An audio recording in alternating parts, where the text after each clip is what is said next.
Gjithkush mund na I shofi çfarë shkruajmë. Po, le të themi, thohet jo, por në fund fare po. Dikush arrin gjithmonë që të gjej çfarë po shkruhet. Kështu që nga çfarë duhet të ruhemi? Së pari nga privatësia, pra nuk ka privatësi. Duhet ta dim këtë gjë. Po. Edhe si e dyti për nxënësit që ne punojmë shumë, është mos të kesh besim të verbët ndaj inteligjencës artificiale, se mund të gaboj. Po, sepse ajo dhe gabon, patjetër. Po, më ka ndodhur personalisht që gjatë një nxënës kishte gabuar në provim një ushtrim, edhe kuptoi që nuk ishte bërë nga ai, po ishte bërë nga një inteligjencë artificiale, se një njeri që ka studiuar arrin dhe e kupton kur e ke bërë ti apo ka bërë një inteligjencë artificiale, sidomos për gabimin që kishte.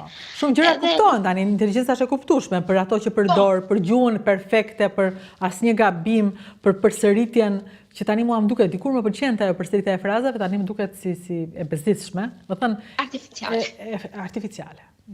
Artificiale. Nxënësit nuk të besojnë.